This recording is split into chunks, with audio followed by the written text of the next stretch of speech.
Welcome back, बहुत स्वागत है आपका। आप देख रहे हैं आपका प्रोग्राम कहानी कुर्सी की। मैं हूं सौरभ शर्मा आपके साथ। अवधेश जी हमारे साथ हैं, विजय जी हमारे साथ हैं, समीर जगावकर साहब और आ चुके हैं, हर्षवर्धन त्रिपाठी जी भी। ये बड़े दिनों से ट्राई कर रहे थे मैं लेट हो जाऊं, आज कामयाब हो गए। ये स्वागत है आपका हर्षवर्धन जी। अब देखिए आज खबर, दूसरी खबर। जगह का तो कुछ नहीं है, इस जगह का तो कुछ हेमंत बिस्वा शर्मा क्यों रहते हैं खबरों में? क्या हेमंत बिस्वा शर्मा जानबूझकर ऐसे बयान देते हैं जिससे समाज के अंदर सांप्रदायिक तनाव बढ़े? क्या वो बांटने की राजनीति करते हैं? क्या वो जानबूझकर ध्रुवीकरण करने वाले बयान देते हैं, वो भी विधानसभा के अंदर? मुख्यमंत्री होने के बावजूद शिकायत हो रही है हेमंत बिस्वा शर्मा की, भाई इनके ऊपर कार्रवाई करो, ये तो मुख्यमंत्री है, समाज को बांट रहे हैं, तो दंगा करा देंगे। ऐसे आरोप भी उनके ऊपर लग रहे हैं। लेकिन हेमंत बिस्वा शर्मा ने क्या कहा? आप कहते हैं मैं भेदभाव करता हूं, पक्षपात करता हूं। हां, मैं करता हूं। किस बात पर? इनके दो बातें भी फिलहाल चर्चा में चल रही हैं। पहले इन्होंने ये कहा था, आपको मालूम होगा असम के अंदर एक बहुत खराब घटना हुई, बंगाल जैसी एक 14 साल की लड़की के साथ बलात्कार की घटना हुई। फिर उसका जो एक आरोपी था वो तालाब में डूबकर मर गया। अब इस सब के बाद विधानसभा में वो बात कह रहे थे और उन्होंने कुछ इस तरीके से अपनी बात की। वहां देखें, लोअर असम और अपर असम की बात होती है। फिर वहां पर जो बंगाली स्पीकिंग मुस्लिम्स हैं उनको लेकर के जो हेमंत बिस्वा शर्मा खास तौर पर उनको कहते हैं ये मियां मुसलमान। उनका कहना है इसमें ज्यादातर ये सब लोग जो बांग्लादेश से आए हुए हैं, मैं बांग्लादेशी मुसलमानों को ऐसा कहता हूं, उनका ऐसा कहना है। और वो कह रहे हैं कि मैं इनको असम पर कब्जा नहीं करने दूंगा। लोअर असम के लोगों को अपर असम में क्यों आना है? लोअर असम में रहते हैं वही बंगाली स्पीकिंग मुस्लिम्स, जिसमें बांग्लादेशी भी हैं। उन्होंने कहा कि इनको क्यों आना है ऊपर, तो मैं इनको आने नहीं दूंगा, मैं इनको कब्जा नहीं करने दूंगा। फिर अगली बार उन्होंने क्या किया? 2 घंटे की नमाज की छुट्टी होती थी विधानसभा में। विधानसभा की कार्रवाई 2 घंटे के लिए रोक दी जाती थी जब नमाज पढ़ने का वक्त होता था। इन्होंने उस छुट्टी को ही खत्म कर दिया। इस पर त्रिपाठी जी ने मुझे लगता है काफी कुछ लिखा है। इन्होंने कहा कि भाई बहस ये नहीं होनी चाहिए कि बंद क्यों की, बहस ये होनी चाहिए कि थी क्यों ये 2 घंटे की छुट्टी। बहरहाल इस बात पर भी हम लोग बात कर लेंगे। इसके बाद तेजस्वी यादव ने जो रिएक्शन दिया, दरअसल उससे यह खबर और ज्यादा वायरल हो गई। तेजस्वी यादव ने कहा कि हेमंत बिस्वा शर्मा योगी आदित्यनाथ का चाइनीज वर्जन बनने की कोशिश कर रहे हैं। अब जब इसमें उन्होंने चाइनीज जोड़ दिया तो बीजेपी ने यह कहा कि यह तो इन्होंने पूर्वोत्तर के लोगों का अपमान किया है। क्या पूर्वोत्तर के लोग चीनी होते हैं, चीनी जैसे दिखते हैं? अब आपको मैं तीनों बयान सुनवा रहा हूं। हेमंत बिस्वा शर्मा ने क्या कहा, क्या किया जिस पर हंगामा है, क्या कहा था इनके लिए तेजस्वी यादव ने, और बीजेपी का एहसास। आज हमारे विधायक लोगों ने निर्णय किया कि हम विधानसभा में आता हूं काम करने के लिए, हमको प्रोडक्टिविटी चाहिए, तो इसीलिए हमें शुक्रवार का दिन भी हम लोग विधानसभा करेगा, नॉन स्टॉप हम लोग विधानसभा करेगा। 2 घंटा का हमें छुट्टी नहीं चाहिए।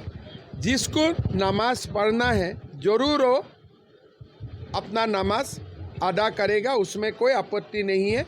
लेकिन जो 2 घंटा वाला छुट्टी थे वो अभी से आगे नहीं होगा। हमारे जो असेंबली है उसका जो रूल कमेटी है उसमें अल्पसंख्यक मेंबर्स भी है। सबने ये डिसाइड किया है, सबने ये निर्णय लिया है। ये मेरा निर्णय नहीं है, ये विधानसभा का निर्णय है। जो आसाम की जो मुख्यमंत्री है वो सस्ती लोकप्रियता के लिए इस तरह से करते हैं, और ये भाजपा के लोगों ने मुसलमान भाइयों को एक सॉफ्ट टारगेट बना लिया है। कभी वक्फ बोर्ड का आ जाता है बिल, कभी सीए एनआरसी का आ जाता है बिल। किसी ना किसी प्रकार से ये माइनॉरिटी के लोगों को, अल्पसंख्यक को ये भाजपा के लोग तंग करना चाहते हैं, समाज में नफरत घृणा पैदा कराना चाहते हैं। लेकिन ये भाजपा के लोग, आपको पता है, ये विधानसभा में को भाजपा का एमएलए या मंत्री बंदर की तरह कूद रहा था। अब बोल रहा था कि वोटिंग का अधिकार छीन लेंगे मुसलमानों का। हम एक बार खड़ा हुए, ठंडा दिए उसको, उसके बाद से खड़ा हुआ है क्या कोई? तो भाजपा के लोग इसी तरीके का काम करते रहते हैं। और आश्चर्य की बात है, मुख्यमंत्री क्यों चुप है इस मामले में? कोई माई का लाल नहीं है हम लोगों के रहते हुए मुसलमान भाइयों का अधिकार छीन सके। वैसे तो इंडी अलायंस उदारवाद, संविधान बचाओ, सबके न्याय, सबके हक की बात करती है, पर बार बार इंडी अलायंस किस प्रकार से नॉर्थ ईस्ट के लोगों का अपमान करती है। क्या ये संविधान बचाओ है? क्या ये मोहब्बत की दुकान है, या ये नफरत का सामान और अपमान की पहचान है। जिस प्रकार से तेजस्वी यादव ने असम के चुने हुए लोकप्रिय मुख्यमंत्री हेमंत बिस्व शर्मा जी को चाइनीज वर्जन कहा है, योगी जी का चाइनीज वर्जन है, क्योंकि वो असम से आते हैं, तो आपने उनको चाइनीज कह दिया।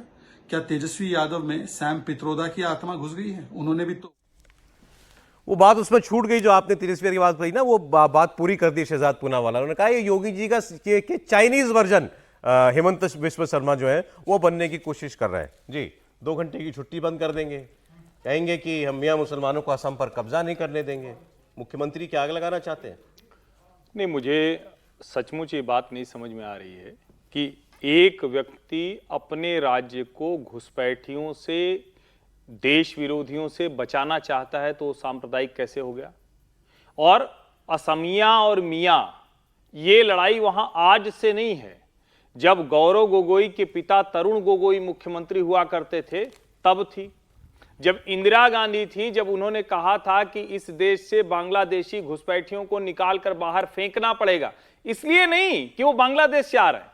कोई भी जो हमारे देश से बाहर चला गया, ये कटकर पाकिस्तान, उससे कटकर बांग्लादेश, कैसी उनकी हमारे लिए भावना है ये सब जानते हैं। और अगर एक मुख्यमंत्री जिसको जनता ने मैंडेट दिया है वो ये काम कर रहा है तो हमें प्रशंसा करनी चाहिए। देश के हर व्यक्ति को कहना चाहिए कि हेमंत बिस्व शर्मा जैसा मुख्यमंत्री देश के हर राज्य को मिले। वो कह रहे हैं छुट्टी, अरे भाई सादुल्ला साहब को लगा होगा मुस्लिम लीग की सरकार है तो सिर्फ मुसलमान करना था, तो वो तो कहिए 2 घंटे की दिए, शुक्रवार पूरा बंद होती विधानसभा। उन्होंने तो बड़ी कृपा की थी हमारे ऊपर कि सिर्फ 2 घंटे की छुट्टी दी। और हेमंत बिस्व शर्मा, देश के संविधान को उन्होंने कल लागू किया है। हमें इस बात को समझना चाहिए, कम्युनल वो फैसला था, सेकुलर ये फैसला है। ये ठीक वैसे ही है जैसे यूनिफॉर्म सिविल कोड को कहते हैं कि ये गड़बड़ हो रहा है। प्रधानमंत्री ने जो लाल किले की प्राचीर से कहा, सेकुलर सिविल कोड का विरोध ये कम्युनल लोग कर रहे हैं, इसमें कोई डिबेट नहीं है। और अगर तेजस्वी यादव को सुने तो सचमुच मुझे कई बार लगता है, और मैंने तो बड़ी प्रशंसा की है, यहां भी खूब जम के कहानी कुर्सी की में मैंने खूब प्रशंसा की है, भूरी भूरी, लेकिन लगता है कि हाथी के खाने के दांत और दिखाने के दांत, उसका अंतर अब खत्म होने वाला है। जो हम लोग सोचते थे कि लालू प्रसाद यादव वाले उस वाले अंदाज से बाहर आ जाएंगे, ठंडा कर दिया हमने, ठंडा दिया उसको, ठंडा कर दिया हमने। अब देखिए अब ठंडा गया है। वो सड़क छाप भाषा है, ये चौराहे पर, मतलब मैं अगर उसको कहूं तो ये नहीं कहा था ठंडा कर दूंगा, मैं फिर वही कह रहा हूं कि किसी विधायक को ठंडा कर दिया हमने, वो अपराधी के लिए कह रहे थे, वो अपराधी के लिए कह रहे थे। मुख्यमंत्री वैसी भाषा ना बोले तो अच्छा है, लेकिन दोनों का फर्क है। किसी अपराधी को ठंडा कर देना और किसी विधायक को ठंडा कर देना, दोनों में बड़ा फर्क है। किसके लिए कह रहे थे? उन्होंने कहा वो विधायक असेंबली में कह रहा था मुसलमानों का वोट का अधिकार छीन लो। मैं कह रहा हूं कि उसके संदर्भ में वो बात करेंगे ना, वो बताएंगे कि जिस संदर्भ में वो कह रहा है तो गलत है। नहीं कहा तो उसको तो विधायक की चली जाएगी, और किसी का भी वोट का अधिकार नहीं जाना चाहिए। नहीं अगर वो विधायक, इसलिए हो ही नहीं सकता है ऐसा। देखिए ये जो हर्षवर्धन जी बोल रहे हैं, अभी उन्होंने आधा नाम ले लिया, बहुत अच्छा किया। 1937 में जब मुस्लिम लीग वहां प्रभावी थी तो मुस्लिम लीग ने नियम लागू किया था। ध्यान रखिए, ये मुस्लिम लीग की लीगेसी सी 2 घंटे का छुट्टी 1937 में, जिस सैयद सदादुल्ला का नाम उन्होंने लिया है, वो उसी के नेता थे। और उस समय 37 में कितने राइट्स हो रहे थे, आप जरा ध्यान देंगे। 37 से लेकर के और 45 तक देश का क्या सिचुएशन था उस एरिया में। हेमंत बिस्व शर्मा की कोई बात आपको कम्युनल लगती है? देखिए ऐसा है, मुसलमानों के जो पर्व है, रमजान की छुट्टी होती है, ईद की छुट्टी होती है, पैगंबर साहब पर छुट्टी होती है। तो जहां किसी भी सेकुलर देश में किसी एक मजहब को 5 बार नमाज पढ़ने के लिए क्या 5 बार छुट्टी देंगे आप शुक्रवार को? जब ये मैं अब एक घटना की बात नहीं कर रहा, मैंने आपसे सीधा पूछा वो व्यक्ति क्यों चर्चा में रहते हैं, उनके बयान इसी तर्ज पर होते हैं सारे। नहीं देखिए बयान इसलिए, और ऐसा नहीं है कि उनके किए काम जो है वो कम्युनल सारे कहे जाएंगे। भाई उन्होंने मुसलमानों में शादी, असम में शादी और तलाक की रजिस्ट्री अनिवार्य की, कर दी, बिल्कुल अच्छा कदम है। किसी ने इसको नहीं कहा कि ये गलत है। उन्होंने कहा मैं इससे चाइल्ड मैरिज रोकना चाहता हूं, बहुत अच्छी बात है, होनी चाहिए। लेकिन सरकार का क्या मतलब, दिशा प्रवाह एक ही तरफ है क्या?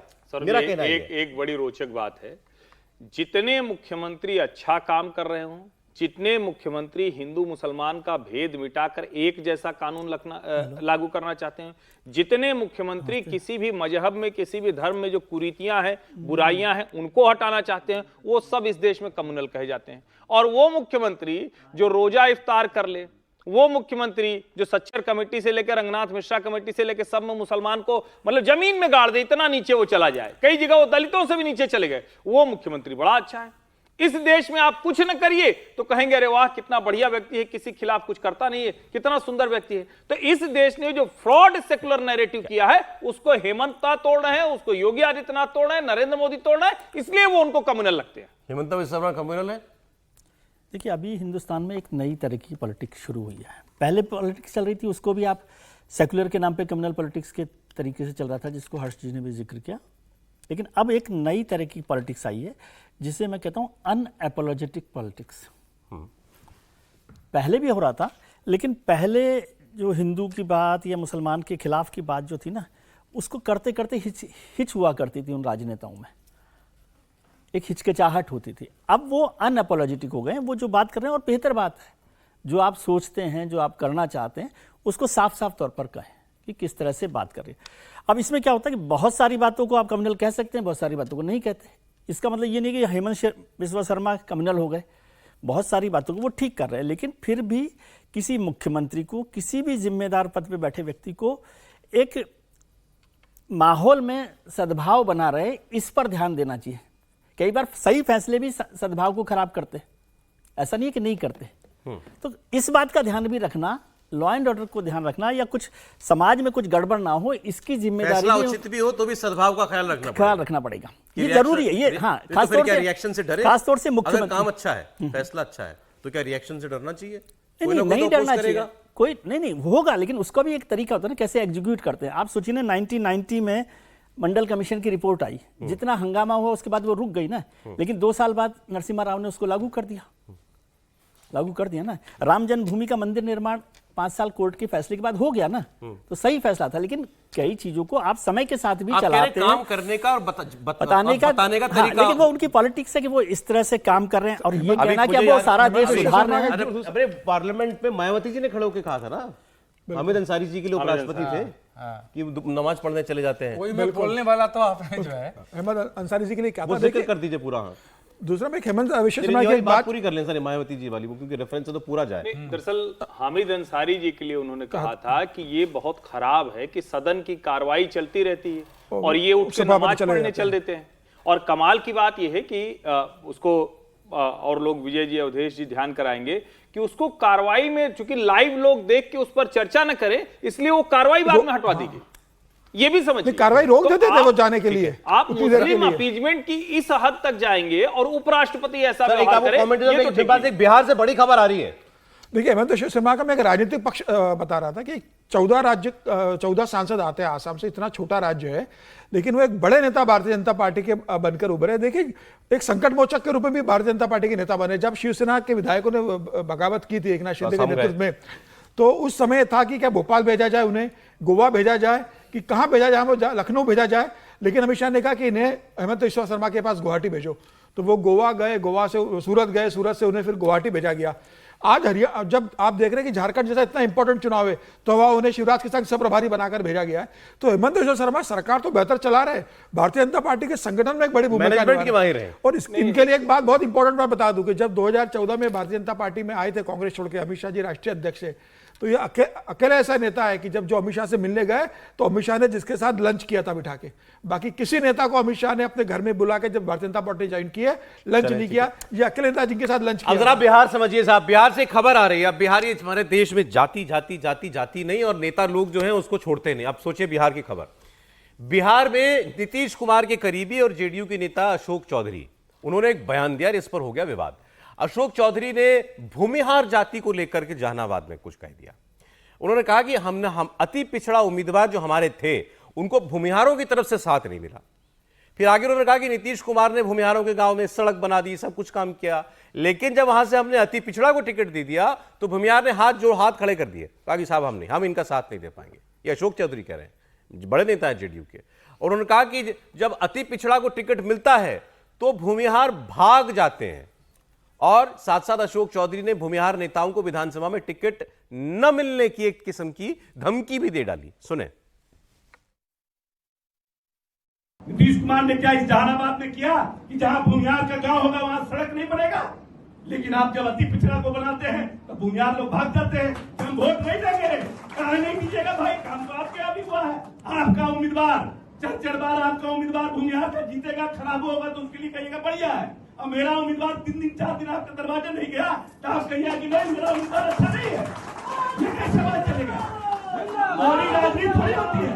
राजनीति करना है असूल के साथ राजनीति करिए, राजनीति करना है वजूद के साथ राजनीति करिए और मुद्दों पर राजनीति करिए। हमारा नेता ने जब निर्णय कर लिया तो हम उस आदमी के साथ खड़े, खराब हो चाहे अच्छा। निर्णय का विरोध सिंबल के पहले कर सकते हैं, लेकिन सिंबल लेने के बाद हम निर्णय का विरोध नहीं कर सकते हैं। इसका मतलब कि आप नेता के अनुशासन से चलते नहीं हैं। आज नेता हमको मंत्री बनाएगा, कल हमको नेता मंत्री से हटा देगा तो हम नीतीश कुमार के खिलाफ गाली देने लगेंगे। अब देखिए, इसमें समझने वाली बात जो है वो ये है, अशोक चौधरी जेडीयू के नेता, भूमिहार भी आपका वोटर है, अति पिछड़ा भी आपका वोटर है, तो आप किसको सुना रहे हो भाई? नहीं, इसका पहले मूल कारण देखिए। इनकी बेटी सांभवी चौधरी ये पिछड़ी है, वो भूमिहार किशोर कुणाल की बहू है, उसको टिकट मिला, लोगों ने जिता दिया। अच्छा, चिराग पासवान की पार्टी इनकी से बेटी सांभवी चौधरी, किशोर उसकी कुणाल। शादी किशोर कुणाल है ना, जो पटना महावीर पहले वो हनुमान मंदिर के हनुमान बड़े मंदिर ऑफिसर हैं। उनके बेटे की से उसकी शादी हुई सांभवी चौधरी की, और सांभवी चौधरी को चिराग पासवान ने टिकट दिया, वो जीत गई। वो जिता दिया। तो इन पर बार बार उठता है कि बेटी की शादी तो तुम भूमिहार से कर लिए और दूसरे को शिक्षा दे रहे हो। तो कई बार क्या होता है कि ज्यादा बोलना पड़ता है। देखिए, इस बार के चुनाव में पहले शुरू में मतलब फॉरवर्ड जातियों को थोड़ा नीतीश कुमार से गुस्सा था, लेकिन बाद में लोगों ने देखा कि ज्यादातर जगह हमको एनडीए को सपोर्ट करना चाहिए। नहीं तो मुजफ्फरपुर से वो निषाद कैसे जीतता, जरा हमको बता दीजिए। अगर जीतता कैसे, अगर वहां भूमिहार लोग साथ नहीं देते। जहानाबाद से इनका उम्मीदवार कैसे जीतता अगर साथ नहीं देते तो। बहुत सारी चीजें हुई है जो, अब ये सब क्या है कि लालू ने जो पॉलिटिक्स शुरू की दोबारा अभी फिर से ना, उस पॉलिटिक्स को, ये मंडल की पॉलिटिक्स में उसने कहा था भूरा बाल साफ करो, भूमिहार, राजपूत, ब्राह्मण और लाला। उन्होंने एक नारा दिया था और वो नारा पूरा चल गया था। दोबारा बताइए सर। भूरा बाल साफ करो। और वो नारा देते थे और रुकते थे रास्ते में, चरवाहा विद्यालय कोई खेत चरा रहा है, रुकते थे, छुरा निकालते थे, कैंची लेते थे, उसका बाल काटते थे, बोले याद रखना भूरा बाल साफ करना है।